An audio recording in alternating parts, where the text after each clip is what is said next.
Hey, welcome back, everyone. So I've been doing some investigations into the food crisis. What the heck is the Bill and Melinda Gates Foundation doing, buying up farmland? What's happening in the Netherlands? What had happened in Sri Lanka?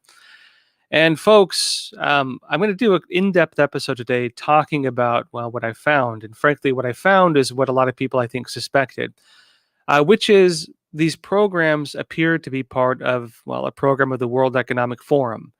I'm going to show you their actual websites, their actual documents, right from the source, what they're saying themselves. Yes, the Bill and Melinda Gates Foundation are directly involved in a lot of this as well. And all of it seems to be tied into United Nations programs around Agenda 2030, which I'll also be showing you. I'm not going to be going over rumors and so on. I'm going to show you the actual source documents. So show you how to find it yourself if you're interested. We're going to go straight to the source. I'll show you the direct evidence. I'm not going to be doing hearsay or anything like that. And yeah, long story short, it appears that what people suspect to be the case does appear to be the case. I'll show you the evidence today. That said, folks, we'll do also later on the episode, towards the end, we'll get on Coach Kennedy. You might remember him. He was the high school football coach who was praying on the 50-yard line of the field during the football games. Ended up getting fired for it, went to the Supreme Court, and just won a huge landmark case on religious freedom. We'll get him on towards the end of the show. If you folks have a couple questions, we can ask him some questions. That said, also, those of you on YouTube, remember, after about 20-ish, 25 minutes roughly, we're going to jump over exclusively to Epic TV. There's a lot of stuff we just can't say on YouTube. So, again, Epic TV is where we can say anything we want. Don't worry about getting censored for telling the truth. And I'm just not censoring myself anymore. So come jump over about 25-minute mark. If you don't have an account yet, jump in the description below the video, grab your free trial. Come join us. All right, that said, let's talk about the first story. I want to start by going into kind of where things are at right now. So first of all, remember I said that Sri Lanka was the canary in the coal mine, because as we talked about in a previous episode, roughly around 2018, 2019, they started rolling out different food programs, some of it tied to recommendations from Greta Thunberg. And now this is happening. Let me show you a video. This is protesters raiding the presidential palace. Sri Lanka is currently basically in a state of anarchy. They actually raided the presidential palace, and the prime minister of Sri Lanka actually fled the country by boat soon after all of this. So currently, Sri Lanka has essentially fallen, basically. Now, on this too, remember that this started because Sri Lanka started rolling out these food programs, almost the same food programs you see being rolled out in the Netherlands right now. Now, that was, of course, made worse, not just by the food and, the cascading effect of losing crops and then having a massive food shortage and then not having the money to buy more food from other countries, but also because of the fuel crisis and other things that made that much, much worse. Now, what we're watching unfold in other countries is almost a mirror image of the same track that Sri Lanka followed. Which brings us to the Netherlands. And now a lot of people are wondering what the heck is going on in the Netherlands. So, Roman Balmakov, he just got back from the Netherlands today. We were talking about some experiences there. Basically, in the Netherlands, they put nitrate restrictions on farmers. And essentially what it means is that if you're a farmer, you have to get rid of about half of your cows. For a lot of farmers, getting rid of half their cows means they lose a lot of money and they cannot afford to keep working. If they can't afford to keep working, what do? They close the farm. So essentially, this new policy is a death toll for the farming industry in the Netherlands, which currently stands as about the second largest food exporter in the world. Now, combine that with the fact that, again, Ukraine and Russia being also two of the main providers of food, then what are you left with? And then the countries that do provide a lot of food in other places, they're facing similar restrictions. And so we're heading, I won't repeat what we talked about in the last episode, very likely into a global food crisis, one that is manufactured by bad policy. And this raised a lot of questions. If this is created by bad policy, where are the policies coming from? Well, that's what we're going to be talking about today. Let me show you. Folks, this is Invest in Holland, and it says here, the Netherlands and the World Economic Forum launch Food Innovation Hubs Initiative. And this is in 2021, a little over 1 year ago, right? This is where it started. It says here on January 27th, 2021, the government of the Netherlands, the World Economic Forum, WEF, and several public and private sector partners launched Food Innovation Hubs at Davos Agenda 2021 meeting. The Food Innovation Hubs will be a multi-stakeholder platform. That's what they like to say, multi-stakeholder platform. That's the model of the Great Reset, the multi-stakeholder world order. These food hubs will be a multi-stakeholder platform, they say, that will leverage technology and broader innovation to strengthen local innovation ecosystems for food systems transportation. Supported by multi-year funding from the government of the Netherlands, the initiative will feature a global coordinating secretariat based in the Netherlands. Now, that global coordinating secretariat is an agent assigned through the World Economic Forum. And so, in other words, the World Economic Forum is working directly with the government of the Netherlands on this. This is 1 year ago, just as these programs are now being rolled out. It continues further in stating this. With the arrival of the CSG, the Netherlands will leverage, the CSG is the Global Coordinating Secretariat, like a communist agent assigned, basically, the Secretariat. The arrival of the GCS, the Netherlands will leverage its innovative-driven economy to help advance global food security.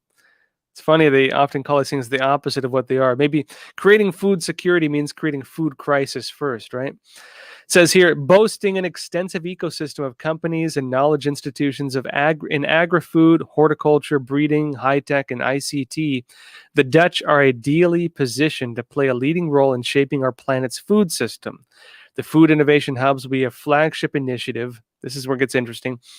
These Food Innovation Hubs are a flagship initiative of the World Economic Forum Food Action Alliance, is what it's called, leading, they say, to the UN, United Nations, Food Systems Summit 2021 and beyond. Now, I'm going to get deeper into what these hubs are, what the United Nations involvement is, and what that means, but continue on with this just a bit because I'm laying the groundwork right now for y'all. It says the role of the CSG, GCS, that's the agent assigned from the World Economic Forum to the Netherlands, right? The role of this agent assigned from the Netherlands, or sorry, from the WF, will be to coordinate the efforts of the regional hubs, as well as align with global processes and initiatives such as the UN Food Systems Summit, United Nations. The Food Innovation Hubs initiative places the Netherlands at the center of global food innovation sustainability. And they say further in, the work of these regional hubs is already underway, with more than 20 organizations leading the initiative across Africa, Asia, Colombia, India, and the European hub in Food Valley, Wageningen. And it says also, with country-led approaches, the hubs will drive both high-end and low-cost grassroots and other innovations that could have scalable impact, as well as innovations encompassing supply chains, partnerships, and business models that can enable systemic change. Let me show you a video real quick, folks. This is Mark Rutte, the Prime Minister of the Netherlands, talking about this on the World Economic Forum channel. Food sector should be stimulated and able to create scalable solutions. And here I'd like to highlight a world initiative in this regard, the World Economic Forum Food Innovation Hubs.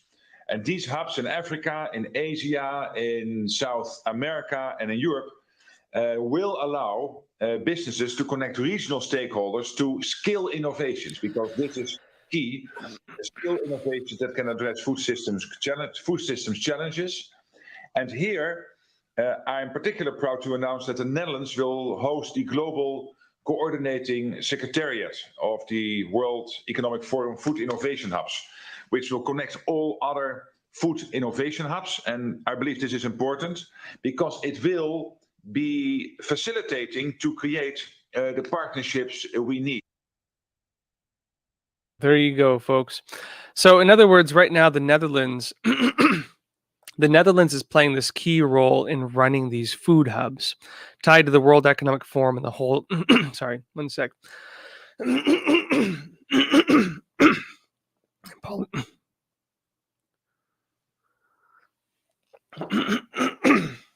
I apologize for that, folks.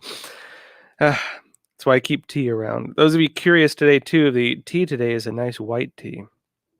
I believe it's called a silver needle tea. It's really good. Now, the interesting thing with this is they're doing this under the narrative of basically saying we need to create food security. But they're doing this at a time where, well, food security is not doing so hot. They're saying, even the United Nations is saying global starvation. They're saying in the exact words, mass starvation. If they're saying there's going to be mass starvation, why are they at this time placing restrictions on nitrates, which is going to get rid of half the cows in the Netherlands? Again, second largest food provider in the world, right? Second largest food provider in the world, and then make it so that because of those restrictions, a lot of farms are going to have to close down. Why are they killing off the farming industry and one of the largest suppliers at a time where they claim, and that the whole basis of their arguments is that there's need for global food security at a time of crisis? They're making the crisis worse. It seems to be the case based on what I'm seeing, based on the way I see it, and I'll explain this as we go in further. That what they're doing is essentially, it looks like a hostile takeover. The way you would do a hostile takeover, you manipulate policy to drive down the prices, right? Prices of land go down, you kill off the competitors, you destroy the adversaries, and then you swoop in when the prices are low and you do a hostile takeover. You buy up the land, you buy up the industry, and so on. Once you own it, then you control it. Once you own it, you establish a monopoly, and you can use that to push out any competitors. Or even, for example, creating new standards through environmental policy that make it so other companies cannot compete with that type of company.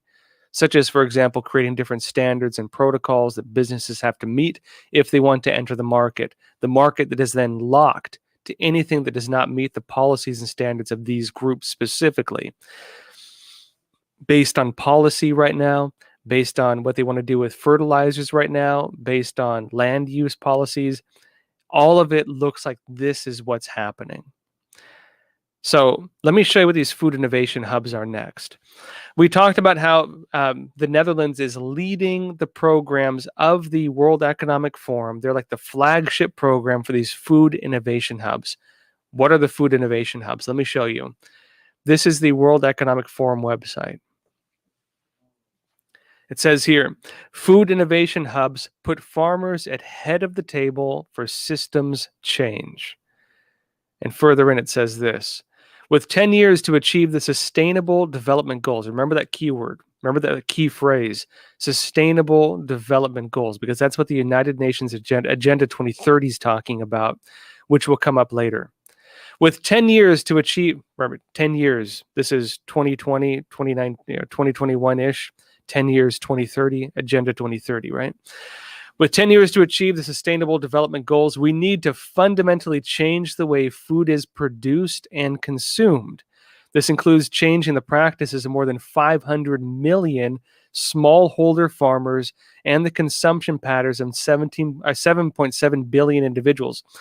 In other words, folks, as part of their program they're rolling out through these food innovation hubs, they say they need to change the practices of the world's 500 million small farms. So they need to change the policies and practices being used by farmers, every farmer in the world. And then they need to change the consumption patterns, change your diets of the world's 7.7 billion people. That's what they're talking about with these hubs. They say to support this, the World Economic Forum, the government of Netherlands, and several public and private sector partners are launching food innovation hubs as a key multi-stakeholder platform that will leverage technology and broader innovation to strengthen local innovation ecosystems for food systems transformation. This has been launched with multi-year funding from the Government of Netherlands with a global coordinating secretariat based in the Netherlands. Remember, that's the agent from the WEF assigned there. They continue further in stating this, and get this. More than 20 organizations are leading on the food innovation hubs with work already underway in Colombia, India, Europe, ASEAN, and several countries in Africa.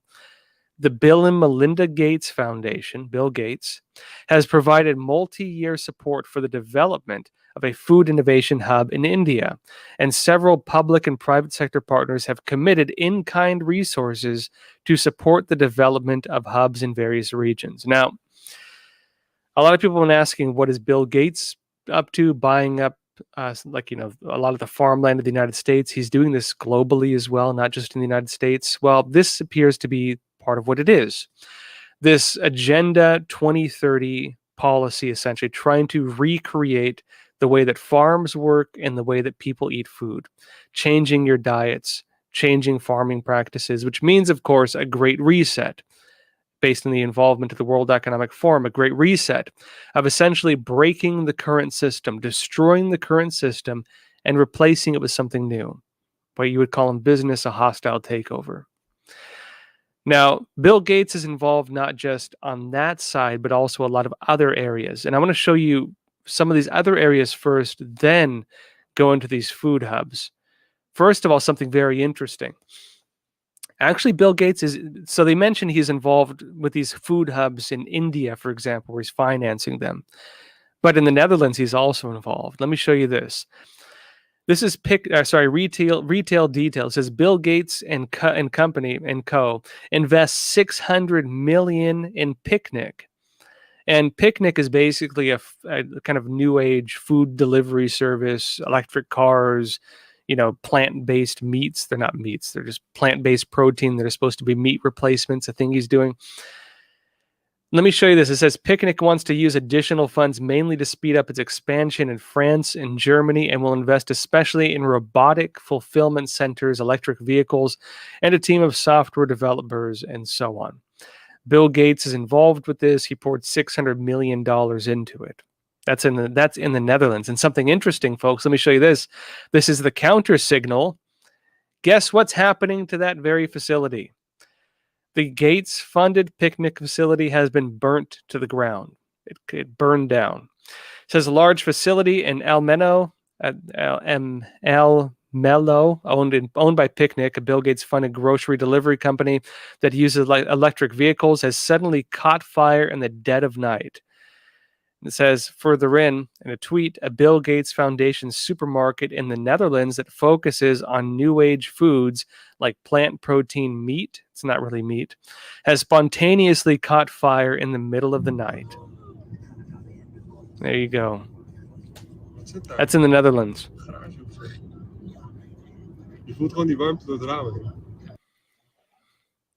Now, Bill Gates isn't just involved with that. Let me show you this. This is kind of one of the programs he's involved with alongside the United Nations. Because remember, the United Nations seems to be the one leading a lot of this. World Economic Forum is partnered with the United Nations on Agenda 2021 and Agenda 2030. Sorry, Agenda 21 and Agenda 2030. So UN is basically the one leading this. World Economic Forum is signed onto it, mainly bringing the business community. Bill and Melinda Gates Foundation and others are also partnered with this, working together with both the WEF, World Economic Forum, and the United Nations. Again, part of their 10-year project to recreate, on the food side at least, the way that farms work and the way that we consume food, whatever that may mean. I'll show you later. It says here, this is the actual website of the Bill and Melinda Gates Foundation in 2021. Straight to the source, right? It says Bill and Melinda Gates Foundation pledges $315 million to support innovations that help smallholder farmers adapt to climate threats. This is just one of many programs. They're pouring hundreds of millions in all over the place. It says today, this is in, again, in 2021, last year.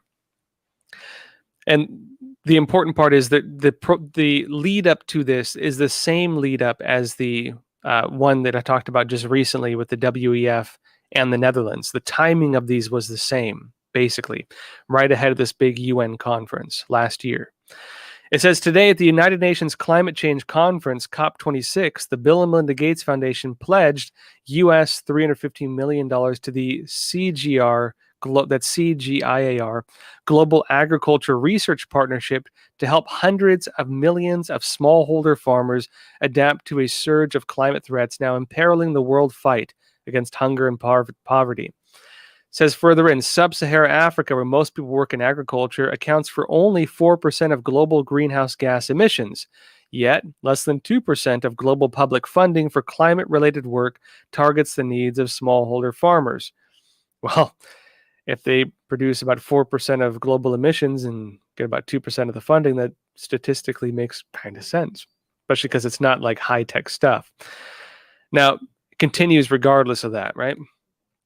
They get about 2% of global funding for climate-related work targets and targeting the need of smallholder farmers. Most of this funding is focused on reducing emissions. With this new pledge, however, CGIAR, which has been delivering high-impact solutions to farmers in low-income countries for 50 years, has secured over $500 million in 2021 to develop a wide array of climate-smart innovations like stress-tolerant crop varieties, climate-focused services, and new strategies for restoring degrading lands to improve productivity. The Gates Foundation, committed to CGR, now totals more than $1 billion. The foundation is calling on the global community gathered in Glasgow to provide the additional investments CGR needs to support sustainable, resilient growth in the agriculture-dependent regions of the world. Let me show you a video on this group, CGIAR.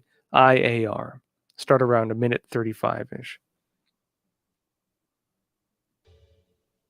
As one, CGIAR will operate as a cohesive organization with a single mission that will target 5 impact areas: nutrition, health, and food security, poverty reduction, jobs and livelihoods, gender equality, youth and social inclusion, climate adaptation and mitigation, environment, health, and biodiversity. We have integrated CGIAR's unique global capabilities into 3 action areas through which our portfolio of work will be delivered. Systems transformation, resilient agri-food systems. All right, I won't pain y'all watching too much of this. You get the idea.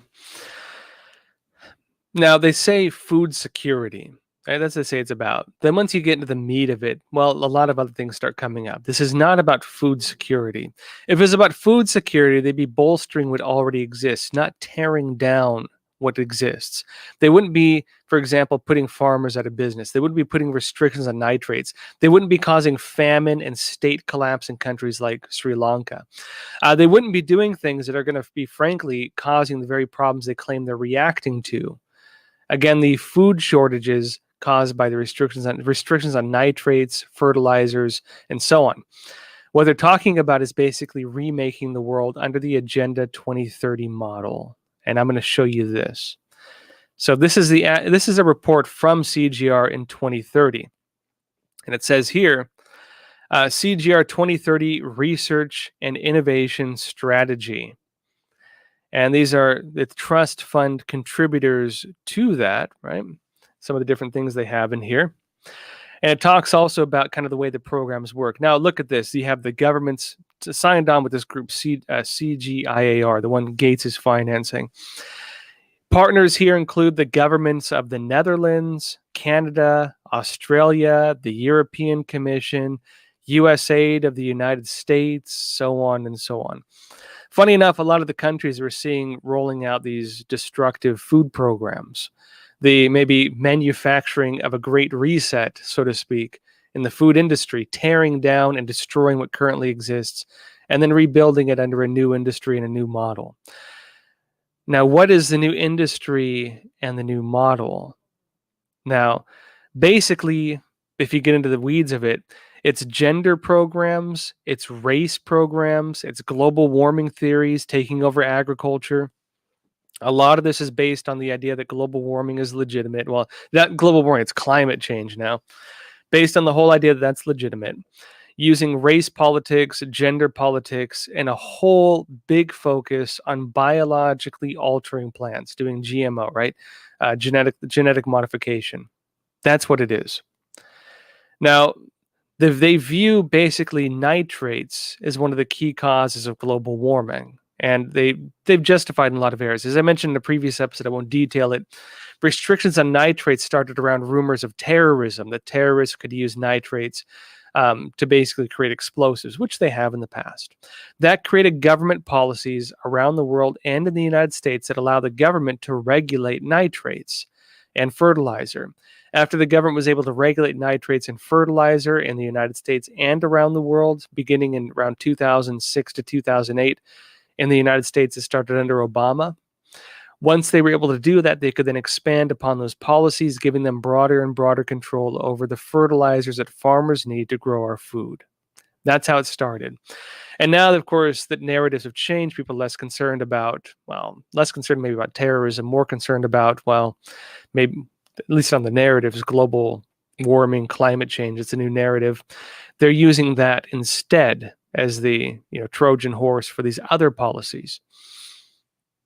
According to that report, it says nitrogen cycles are transgressing planetary boundaries driven by agriculture, and phosphorus cycles are under threat. It also says this: stay within planetary and regional environmental boundaries, consumptive water use and food production of less than 2,500 kilometers per year, with a focus on or km3 per year, with a focus on the most stressed basins, zero deforestation, nitrogen application, so on, right?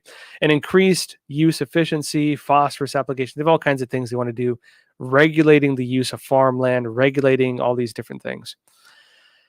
Now, this goes directly into the United Nations and Agenda 2030 and how this ties to basically how they're subverting the food supply. And let me show you this.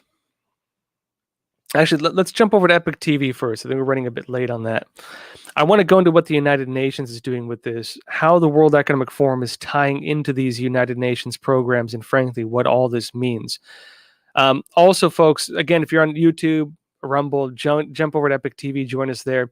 Tomorrow, we're going to have Alex Newman on talking more about Agenda 2030 and how that relates to these food programs, because there's some unanswered questions here I think we need to dig into. Before we jump over, though, China has infiltrated America's virus laboratories to feed its biological warfare programs, and it seems the U.S. military is even aware this is happening and not doing anything. Folks, we had on a retired military officer talking about this. Let me show you a quick trailer, then we'll jump over. It's crystal clear that China is waging a war against the United States. What has it done to the United States? It's basically debilitated our economy for 2 years, caused enormous disruption and social discord in the United States. And this is the type of situation where you end up with a weak country and allows China to take advantage of that situation in a war-like state. What is Fauci's ties with the Chinese military or these biowarfare programs in China? He actually funds these programs. You can think of America's virus research programs today as merely an extension of China's R&D program. And Anthony Fauci has been doing this for 20 or more years, since this China-U.S. relationship began to take off.